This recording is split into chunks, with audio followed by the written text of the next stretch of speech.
Make your intentions a priority. It's not enough to just set intentions. It's no different than setting a timer on, the stove or a clock. There's no point in setting a timer if you don't actually hit the start button.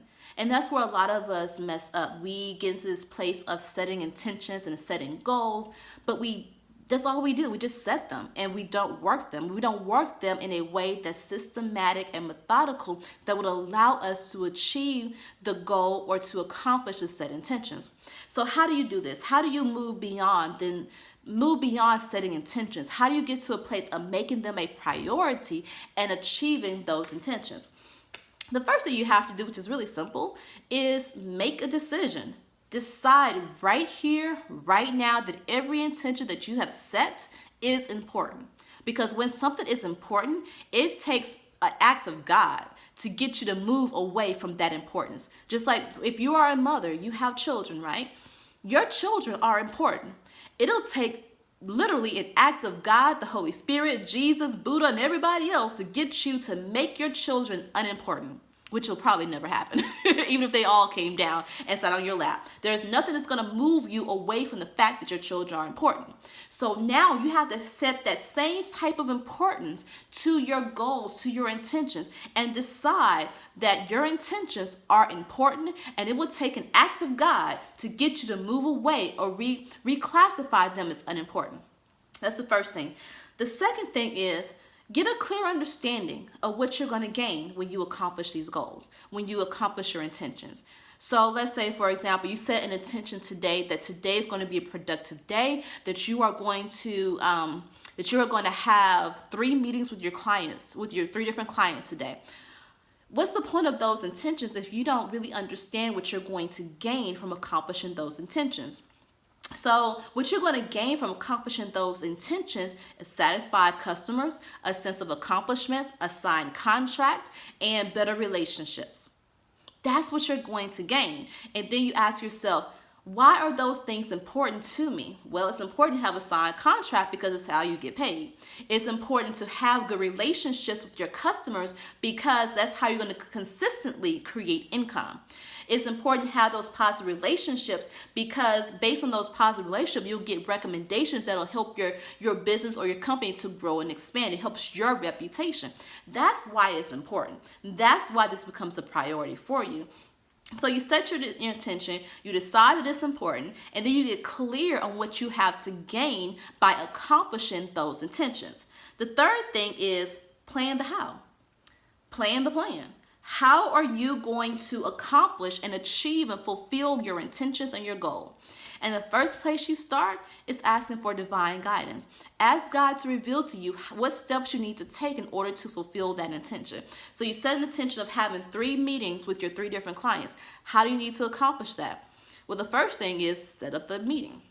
Second thing is setting up the intention and the goal for the meeting. How do you know the meeting is going to be successful at the end of the meeting?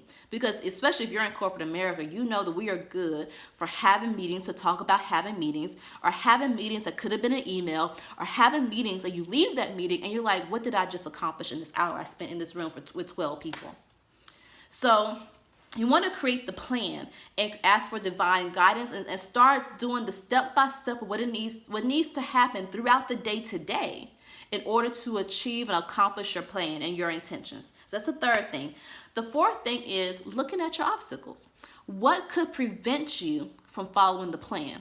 What could prevent you from accomplishing your intentions? What could prevent you from accomplishing your goals? It could be somebody walking your office in the middle of a phone call. It could be, you decide not to go to work today. It could be, I don't know, if you have a goal of losing weight, it could be, there's a potluck at work and all your favorite desserts are going to be there tempting you. Those are all the things that could be challenges and obstacles for you. So once you understand what could possibly happen that could prevent you from achieving your intention, then you think in your mind, what can I do to work around that? So if there's going to be junk food in the kitchen, don't go in the kitchen today. Instead, keep your water at your desk or pack your lunch for the day. Do whatever you have to do to avoid going to the place where your greatest temptation is. Let's say, for example, your sister could call and say, I need you to do X, Y, and Z. That could be a distraction from you for achieving your intentions and your goals for the day. So you say, well, if this does happen, first, let me see if it's an emergency. 2, let's see if she can call somebody else. 3, can I do it tomorrow? Those are 3 different solutions in order for you to avoid getting distracted from achieving your intentions and your goals. So what are the obstacles, and then what are the solutions to the obstacles? And then last but not least, put the plan in motion.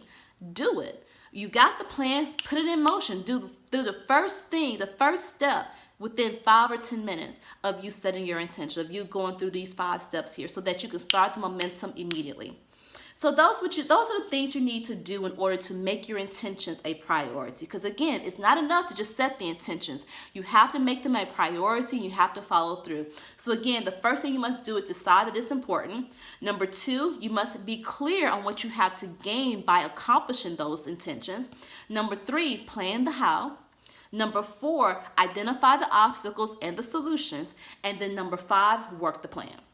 All right, you guys, I hope this video was useful for you so that you can go forth, not just today, but for the rest of the week, the rest of the month, the rest of the year, accomplishing all of the intentions that you set out for yourself and accomplishing all of the goals that you have to accomplish.